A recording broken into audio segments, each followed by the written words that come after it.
All right, we're going to talk now about the master's degree of handling objections, and how we gave you a little bit of a thing on how to handle the first 6 or the 6-pack of objections. The truth is, I don't want you to be scripted only. I want you to be able to think on your feet, because after the first 6, I want you to be able to go deep on this thing. I want you to be able to stay in there as long as it takes to get this job. Now, I'll tell you what, I was out there one time with a call when I was down in the South in Texas, and we were at a gentleman who taught for the University of Texas, actually. He was a teacher. And he taught psychology of persuasion. The same exact thing that I'm teaching you, the studies by Law of Contrast, the study by Leon Festinger, and the study on the beach in New York City with the beach towels. He teaches the same exact subject in his classroom, right? So he sees everything I'm doing, 100%.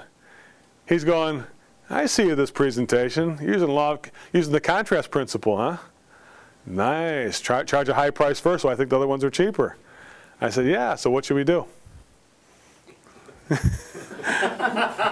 didn't know that one. he didn't pick that one up at University of Texas. Even he didn't know that one. He's like, yeah, you keep saying what should we do? That's like expectation you're doing on me, huh? I said, I don't know what it is, but tell you what, you know, I got to get this work done if I want to get this thing over with. So hey, so which one are you looking at here exactly? You know, I tried to get back on the code here. He goes, listen, I teach at the University of Texas. I know, you know, what you're doing here. I like the stuff you're doing here. I said, well, so which one do you like the most, though? Which one of these do you like? Let's stick with this first, and we'll talk about that. Which one of these you like the most? And he's like, well, I like this, this, and this. And so what should we do? He's like, man, you're good. You keep coming. You're like an autopilot. You're just great. He kept calling me out on the whole system every time I was doing something. He's like, yeah, I see you're using dissonance. Right, nice with the solution.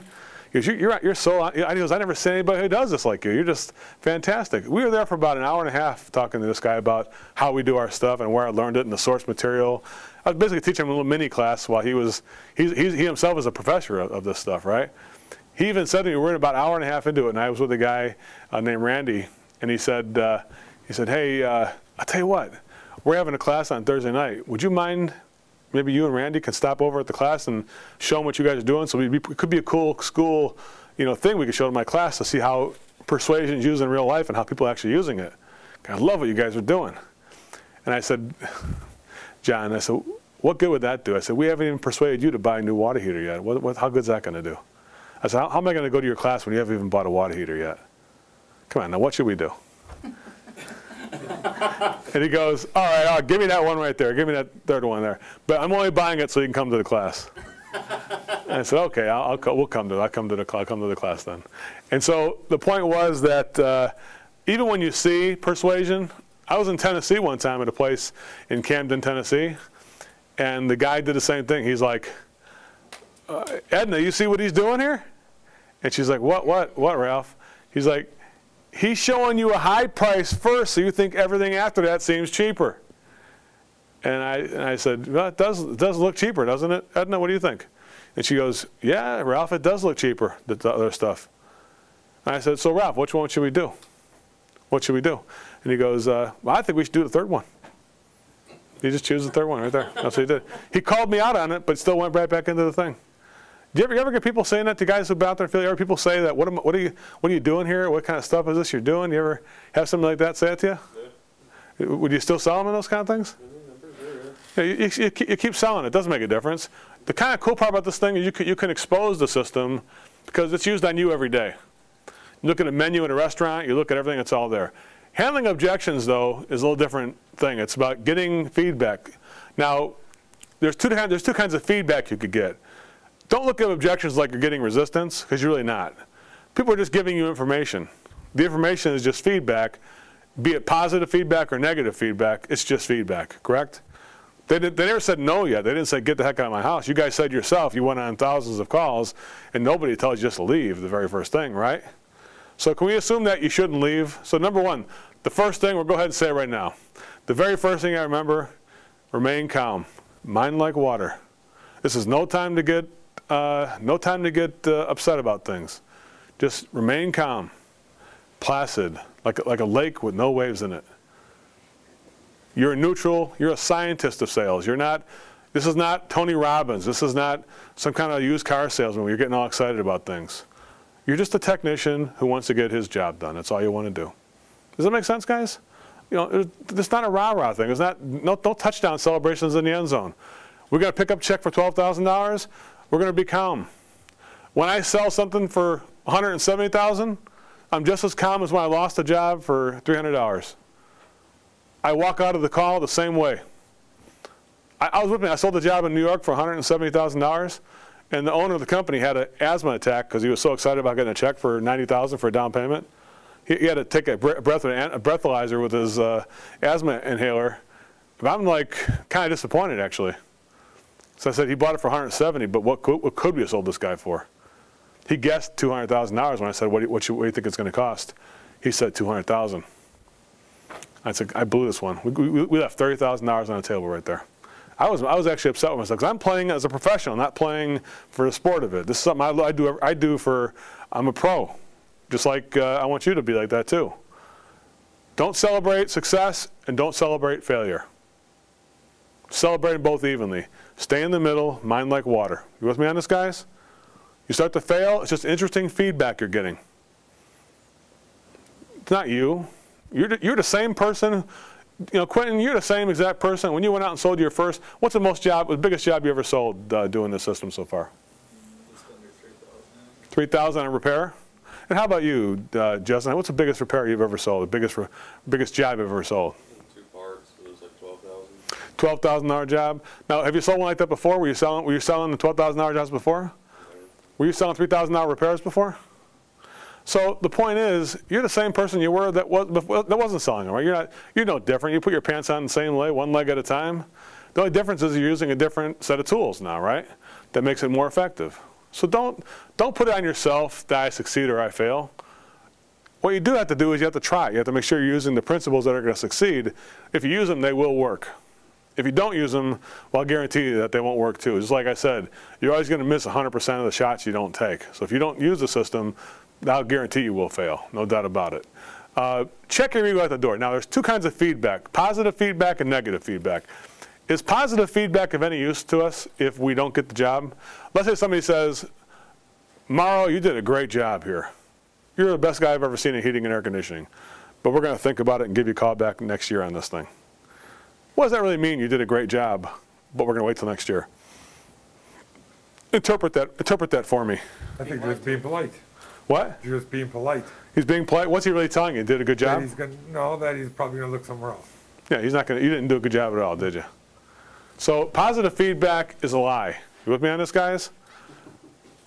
When people say you're doing a great job, the only time I believe it is when I get a check, and I'm taking a check home with me. That's how I know I did a good job. So when somebody says you did a great job, but you're not getting the job, here's the automatic autopilot move you make every single time. You ready on this one?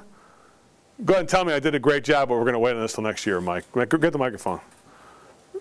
Tell me, Joe, you know, you're doing a fantastic, I love your stuff here, but we're going to have to wait till next year on this thing. Go ahead. Yeah, Joe, you did a great job here, but I'm going to wait till next year.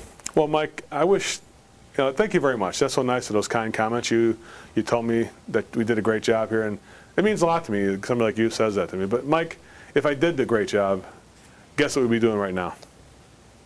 Stalling it for me. So what should we do? We're going to have to wait till next year. Well, Mike, I understand wait till next year. Might be a valid way to live. Mike, can I ask you a question now? Yeah. What's going to change between now and next year that before I first got you, want to get the job done, now you want to wait. What's going to change between now and next year? I might have some more money together by next year. Mike, it's only money. Is that the problem? Yeah, that's about it, Joe. That's it? So nothing else is the problem then? No. Well, I think I screwed up here, Mike. You know why? Why is that? The top two options there, which one are you looking at there? I was looking at the top option. The top one? Yeah. Well, the top option, actually, it's our policy. I can't take a check for you until next year on this one.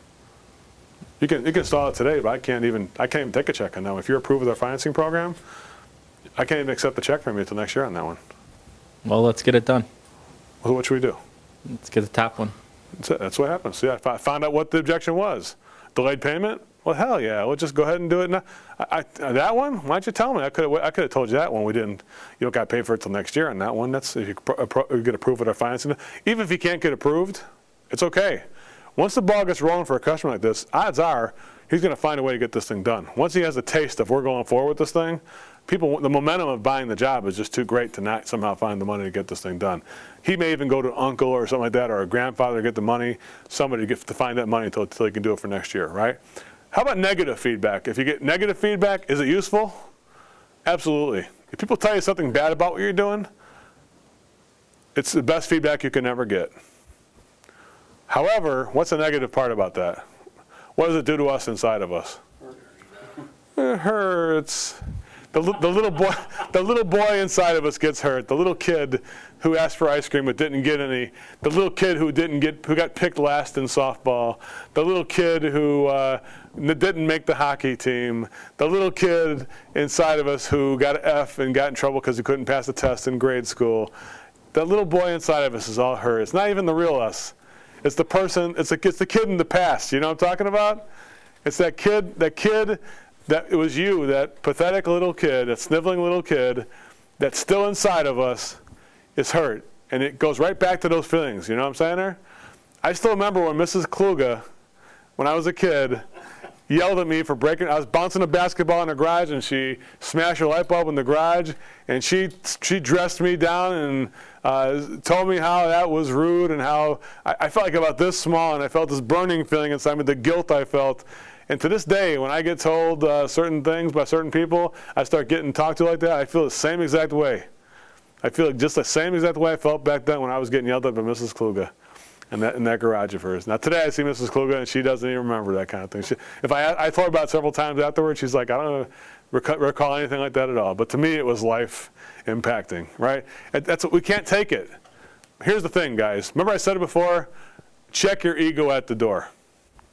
Get some therapy if you need it, okay? Because this is no place to get your needs met. There are some of you guys who probably would benefit from going to a therapist about money. Seriously, I'm not kidding you. I mean, I'm not just saying this just to make fun of you guys. You would benefit from examining why is it that I don't treat myself? Why is it that I don't think people would spend more money? Why is it that I think going cheap is better all the time? I could probably have a session with you for 6 hours and we probably still would never clear it up, right? But you might benefit from some therapy on this. Check your ego at the door. What's the saying I had before about your ego? Ready? 1, 2, 3. My ego is not my amigo. That's it. Check your ego at the door. When you get objections, it's a matter of being on course or off course. Listen, what's on course? Selling the job. When they say it's too much money, we're going to think about it. Are you off course? Here we go. I'm walking towards Mike. Here's selling. This is him selling the job, right? Mike, you tell me if I'm on course or off course, okay? Just give me an objection. So, Mike, what should we do? I got to talk to my wife about it. Oh, that bastard. He's so cheap. Am I off course? Mike, are you sure? Yeah, Joe, I'm sure. I got to make this decision with her. Oh, my God. That guy's never going to buy. Am I off course? Am I going farther away from him? Hey, Mike, let me ask you a question. Yeah, Joe. How does your wife normally purchase? She's all over the board. Look, when she buys things for her home, like this kitchen, I see she has a granite countertop. Was that like the best one, or is that economical? That was definitely the best one. So how she normally buys things for your house? Yeah, for the most part. Am I back toward getting more closer on course again? Yeah? So what should we do, Mike? I never get a price from the first guy. I always check for other companies. You know what? I can completely agree with that, Mike. Hey, Mike, he's just cheap. He's going to screw. Am I off course? Let's go back in time. Time machine. Mike, what are you hoping to find from other people I haven't provided yet? Competition in the price. Maybe it'll be a little bit less, or maybe they'll have a little bit more options. True, true. So what kind of options are you looking for I haven't provided yet? I don't know for sure. I'm looking to see what's out there. Let me ask you a question, Mike. You said it's the price, though, too. You said prices. Is it really price, or is it the things you're looking for more? It's a combination of both of them. Service? And what kind? Are we leaving service out of it? You got 10 years of service. Did you want 15 years? What were we looking for? Possibly 15 years of service, a little bit less price. You never know. I can do 15 years of service. Okay. All right, just add $2,500 to the top one there. Now we're at $24,500 instead of $22,000. So what should we do? I'm going closer. Let's get it done. Really? Sure. Wow, let's do it. I got there. I'm on course again. Yeah, I don't know if that's what's going to happen. It might be. He might be both things. It might do a double objection. Let's isolate one objection first, right? What is it? The price, or let's go with the service first. All right. The price I'm not going to even get into right now. You know, the price I'll get into later. We'll talk about the price. Now, Mike, when's the last time you're looking for a good service here? When's the last time you bought a good service for a cheapest price? Doesn't usually happen that way. So what should we do? Let's get it done. That's it. You're done. You're pretty much there. So just stay on course. Let me ask you guys a question. Is quitting ever going to get you back on course? Go ahead and tell me what to think about it one more time, Mike. One more time. One more think about it. Yeah, Joe, I just got to think about it a little bit. I quit. Is that, am I on course? I'm completely the wrong direction, right? How many times have you guys done that? Well, give me a call when you're ready. You get your tools, you start packing it up. Is that on course? You know, listen, even people who fly jet airplanes, you know, you may go from Chicago to Los Angeles. Is the nose of that plane faced right at Los Angeles every single second in the flight? No, it's probably going north across the continent. They have other jet streams they're trying to follow and that. All it makes a difference. We could be off course 90% of the flight, but as long as the last 10% we find ourselves back to Los Angeles, that's all that counts. This is like, it's like a sausage maker. If you guys ever see sausage being made, it's a grinder. You put the meat inside the grinder, and it looks ugly inside there. There's all kinds of corpuscles and stuff that are just like popping, and there's fat and all kinds of, there's tongues and eyeballs and all kinds of stuff in there. It's, you know, it's a hot dog factory. What's that like in a hot dog factory? Eyelids, there's all kinds of, there's feet in there, and they grind it up, and they grind it up, and out the other end comes a beautiful hot dog. That's what objections are like. Inside the grinder, it's not funny. It tears you up inside. Your stomach's like a grinder in there. Don't worry about it. That's okay. That's normal. That feeling of discomfort, that's normal to feel that way. But when the hot dog comes out the other end, it's a sale. And you got yourself a job. Or in your case, up in Minnesota, maybe it's a bratwurst. I don't know. But anyway, the truth about feedback is it can hurt if you let it hurt. So therefore, don't become so involved with your sale. Make sure you're the third person at the selling event, guys. You can't fix what you don't know is broken. So if you don't sit in there and try and find out what's going wrong, like I was trying to find out from Mike what's happening. I'm not leaving anytime soon. We're still going to work this out. I don't care. I'll sit here for 20 minutes on each one of those things. That's worth my time. It's worth my time to get better. Listen, at least look at it this way. When a customer is giving you objections, he's willing to hang in there and do objections with you. You and me, toe to toe, like the guy from me and the guy from University of Texas for an hour and a half. Pow, pow, pow, left, right, undercut. It's like, it would cost a lot of money to hire a consultant to sit there and role play with me like that, right? Here I got a professional professor of persuasion role playing with this guy. I could probably pay him $50,000 to do that for an hour and a half, 2 hours, but he's doing it for free. I feel like I'm enriched. I'm getting a free gift here. This guy is allowing me to hang in there. If your customer allows you to hang in there for objections, just accept the gift. It's something he's giving you to do that, right? Now, results don't lie. Watch the trends. What did I say before? If you get 10 objections in a row of the same type, ask yourself, what am I doing to create that objection? Feedback rules, here's the rules about feedback. When people tell you the feedback that's the true feedback, like, you sound like a used car salesman. Let's say they say that one to you. What should you say about that, guys? Say, well, thank you very much. That's great feedback. The last thing I want to do is sound like that. So what did I say exactly to sound like a used car salesman? I don't do it again. Don't you want to clarify what that is? Would that be valuable for like the next 10 calls? Learn what you're saying to make you sound like a used car salesman? How about interrupting people? Is it good important to not interrupt people when they're giving you this feedback? Let them have their way. Let them have their talking. Let them get angry. Let them have their emotions. In the end, just ask them, well, does this mean I'm not going to get the job? So what should we do? Right? Thank them for the feedback. Because when people give you feedback, I always thank people for it. And use the feedback to change course. So if he says, you're doing this, this, and this, it's a service you're not providing, it's the price you're not providing. Well, so if I did provide it, if I did do a better service, what would happen then? Change direction, get back on course. Don't keep going the same course you're going. The things that don't work is quitting, getting angry, or ignoring feedback does not work. Handling objections is a matter of getting feedback, so you need to start getting that feedback today.